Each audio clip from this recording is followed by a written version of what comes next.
Good day and welcome to Business Communication, part of the HP Life e-learning modules. Today we'll be looking at various aspects of business communication as well as the importance of it in everyday life. When we look at our introduction, we'll look at the agenda and the topics that we're going to be covering today. We'll go through the introduction, effective business communication. We'll look at our target audience, the purpose, the actual message we deliver, the medium in which we deliver it, how we ensure that our message is understood, so the understanding, and then we'll conclude. The objectives today, we identify the characteristics of effective business communication. We identify and analyze the target audience, so whom we are communicating to. Define and analyze the purpose of a business communication. Create focused messages. Select an appropriate medium for sending a communication, and overcome the barriers to establish mutual understanding. When we look at effective business communication, we're going to define business communication and explain the key components of effective communication. All forms of communication have the same elements: a sender, a receiver, a message, and the medium by which the message is transmitted. The sender can be a person, a group of people, a corporation, or even a computer or some other machine. Similarly, the receiver can be a person, a group of people, or corporation, or a computer. The process of communication is a cycle of sending and receiving. If the meaning intended by the sender is not the same as the meaning that is received, there is no mutual understanding established. If there's no mutual understanding, then there is no effective communication. Both companies and their employees benefit from effective business communication. Research shows that effective business communication within companies leads to higher productivity, which helps to improve profitability and efficiency, results in higher employee satisfaction because employees feel more involved and therefore more motivated. It increases market value of the company as it is perceived as a company that knows where it is going. Research also shows that effective business communication by individuals results in greater success in their careers because they are perceived by managers to be knowledgeable and effective, gains the respect of their team members, colleagues, and contacts in other business units, and enables them to influence others more easily. Communication seems simple enough. You work for a global organization, share in its culture, and work to achieve its business goals. However, it is often difficult to achieve mutual understanding, even with other employees who share the same role or workplace environment. A successful business communication targets the correct audience, has a well-defined purpose, conveys a clear message, is transmitted and delivered in an appropriate medium, and is understood and, importantly, acted upon by the recipient. It will take a little bit of time on your own just to reflect, to look at the barrier to effective communication. In your own experience, reflect upon what common barriers there are to effective communication and which ones you find most difficult. We move on to our target audience. This is the first important step in the communication framework. You should have a clearly defined target audience for each of your communications. Analyze your audience according to their characteristics, type, role, level, knowledge and experience, and relationship and style. You can then match your communication to your audience's likely needs, wants, and interests. If the communication is a general communication, or you are copying a number of people on it, classify them according to audience type. Your primary target audience, this is the person, team, or group for whom the communication is intended. If you have other audiences, it is sometimes easy to forget that you need to focus first on your primary target audience. Secondary audience, these consist of individuals, teams, and groups who are involved in providing any relevant inputs or support discussed in the communication, who are dependent on the outcome of the communication. Consider whether the secondary audience should be included in the same communication, or would a separate communication be more appropriate for them. Information-only audience are people who have a need to know. This does not mean that they are directly affected by the communication. It usually means that they are in a position of authority regarding the subject matter or recipient of the communication and need to be kept informed as a matter of policy. There are people whom you intend keeping informed as a courtesy, such as a colleague who is interested in the subject matter or your own manager. Once you have identified whether the target audience is primary, secondary, or an information-only audience, you can focus on the primary audience.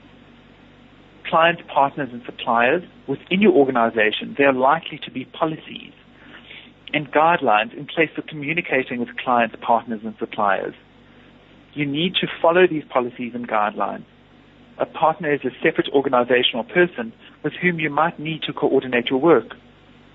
Your own team members, each team has its own communication style. If you are new to the team, observe and adapt your communication style to that of the team. Other teams and stakeholders, you might not have any policies and guidelines for communicating with other team members and stakeholders. Make sure that if there are any policies and guidelines, you become familiar with them. If there are no policies and guidelines and you are new to the team, ask more experienced team members or your supervisor or manager what guidelines you should follow.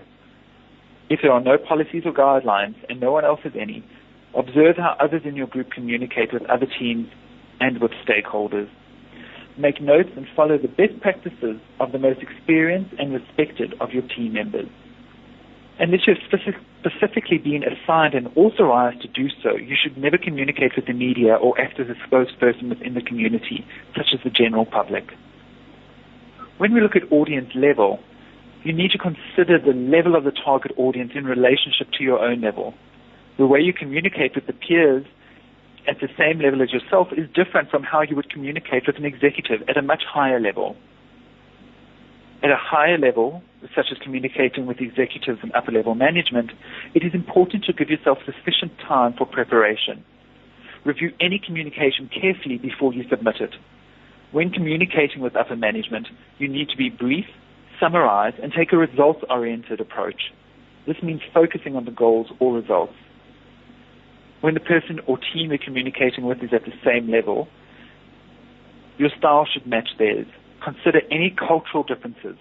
If the team member or colleague is of a different cultural background, and if the person or team you're communicating with is at a lower level, you might need to provide more detail and explanation. Communication with anyone at any level in the organization should always be respectful, courteous, and sincere. Audience knowledge and experience. If the target audience is very knowledgeable about the subject matter, you should focus on the purpose and call to action. You do not need to provide details except to support your key messages. If they have some knowledge, you might need to provide some details. If they have very little knowledge, provide more details. However, do not put too many in your communication, as it will lose focus. Instead, include details and information that you provide separately. This separate information could be an attachment to an email or an appendix to a report or a handout in a meeting. When we look at job experience, it might be relevant to your communication. For example, your communication might concern workflow processes or tools that are used on the job. If so, you should consider how long the target audience members have been using these processes or tools. You might want to include more details when communicating with someone with little job experience. Communication with those with more experience might need less detail, assuming common knowledge. We also need to look at capability and competence. Your target audience members might be knowledgeable and experienced but lack self-confidence, or they might not have been challenged in the past. If this is the case, you need to consider how you can motivate and challenge them in your communication. Your audience relationship and style. After considering the type of target audience, their role, their level, and their knowledge and experience, you need to consider your relationship with them. You should also assess their style. Consider the duration of the relationship. How long have you been acquainted with the person or group? Do you know them well, or is this a distant or occasional relationship? Consider the style. Is it formal or informal? Does it vary depending on the circumstance? For example, someone who might behave informally in a one-on-one situation might be more formal in a team meeting and expect you to be the same. Consider the nature of the relationship. Is it friendly, neutral, or adversarial. Adversarial relationships might be the result of past history, different goals, or different personalities. You need to overcome the barriers in an adversarial relationship and focus on common interests in your communication. Consider the culture and background. Are there similarities or differences in culture? Are there differences significant? Do you work in a multinational organization where it is important to understand these differences when communicating with your target audience? There are a few best practices for matching an audience. Take time to review this slide on your own and adjust the manner in which you would approach each situation. Should you use a formal or an informal approach? Is there a secondary audience that might also need to receive the communication? Are there any special considerations for this communication? So have a look through each scenario and apply what I've just said to each scenario. Now we look at the purpose of the communication. This is the second important step in the communication framework. There are many different purposes for a communication. The purpose of providing information is to provide whatever information is needed in a clear and organized manner. It could be in response to a request for direction and guidance, input, early warning, to inform or influence. Requesting information is to obtain complete and correct information. You need an answer or guidance for input to understand potential problems or risks and to keep informed. Requesting action is for the person or group receiving the message to perform the required action in a timely and effective manner. You need an action performed by a person or a group inside or outside normal responsibilities or when following up on a request. Exploring possibilities is to define and solve problems, generate ideas, and make decisions. Solve problems and find solutions, make decisions, decide on a way forward, negotiate, resolve disagreements. Indicating appreciation is to express thanks, to recognize achievement, and to motivate and encourage. For good and timely information, completing requests for action, exploring possibilities, more than required or asked, extra hours, excellent attitude, or cooperative and helpful. Indicating dissatisfaction is to provide feedback that something has been unsatisfactory so that the other person or group can take appropriate action. For incorrect, incomplete, or late information, incomplete action, incomplete or poor quality or late results, or an uncooperative and unhelpful attitude. Looking at the same slide, recognizing the purpose of the communication. What is the purpose in each scenario? Now we are going to discuss the third important step in the framework, the actual message. You need to organize your communication in a logical and consistent way so that the messages are very clear. Effective messages are possibly the most important factor in an effective communication. Therefore, you need to make your messages clear, meaningful, and persuasive. Consider the characteristics of the target audience that were discussed earlier. Consider the purpose of your communication. Then focus on only 1 to 3 messages or key points. This makes it easier for the target audience to understand the message and retain it in short-term memory. Harvard psychologist George A. Miller originated the concept of chunking, which was described in his book The Magical Number 7, ±2. Miller studied short-term memory and did research on the ways in which people remember. For verbal communication, this means talking in short sentences with one thought or point in each sentence, asking only one question at a time, and never asking multi-part questions, rephrasing, repeating, and summarizing to ensure that your communication is clear. For written communication, including email, this means creating short sentences and paragraphs, focusing on only one thought or point in each sentence, using bulleted or numbered lists, creating headings and subheadings, highlighting keywords, and summarizing. How can you make sure that your communications are as clear as possible? A few guidelines are using the active voice and a simple sentence structure that consists of a subject, verb, and object. Use words that have a single meaning, if at all possible. If you have to use a word with multiple meanings, use the first dictionary meaning of the word.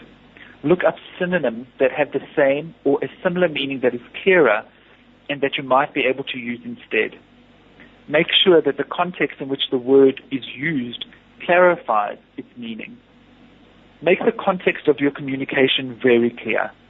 Use parallel construction in headings and lists. Consistency supports clarity. This means writing each one in the same style and format. For example, each bulleted item on this list starts with a verb. Repeat the same thought using different words and summarize.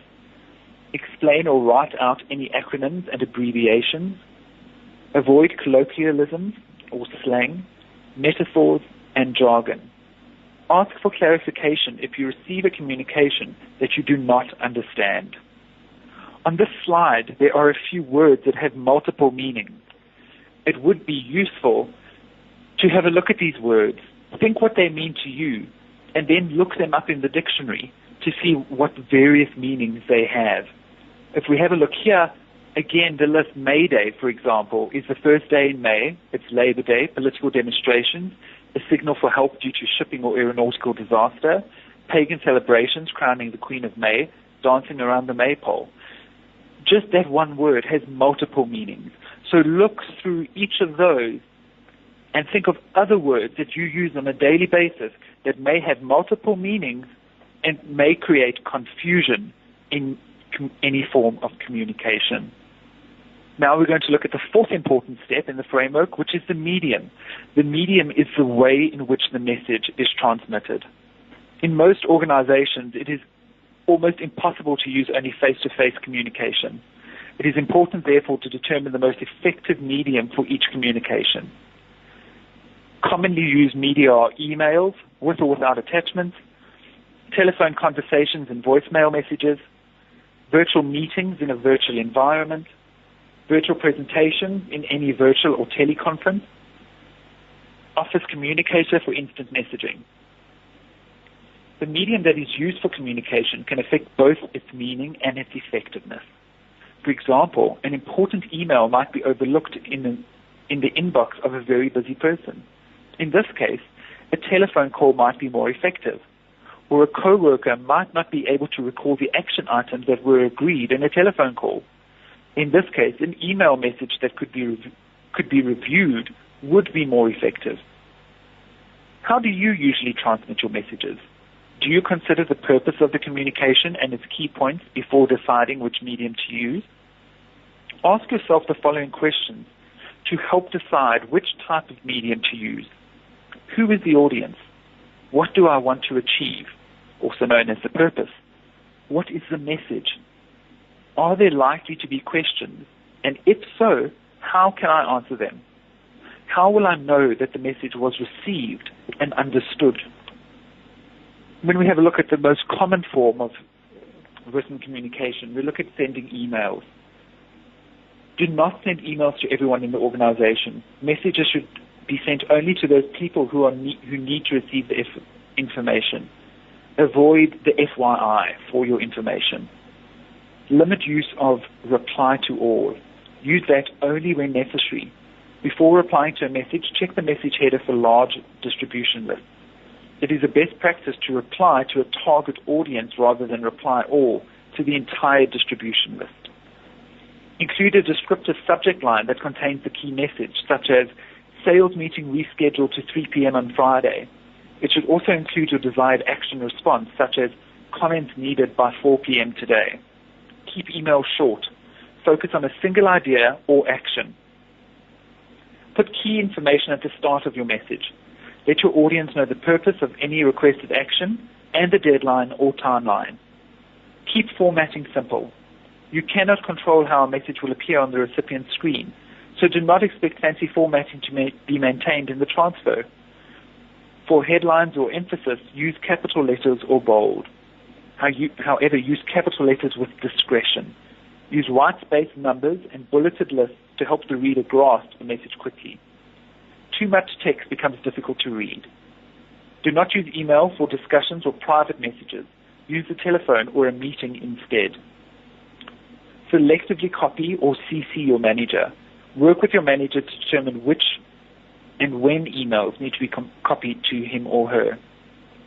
Acknowledgements and receipts used only when absolutely necessary. These messaging options spawn additional messages. For telephone calls, identify and assess the target audience's characteristics.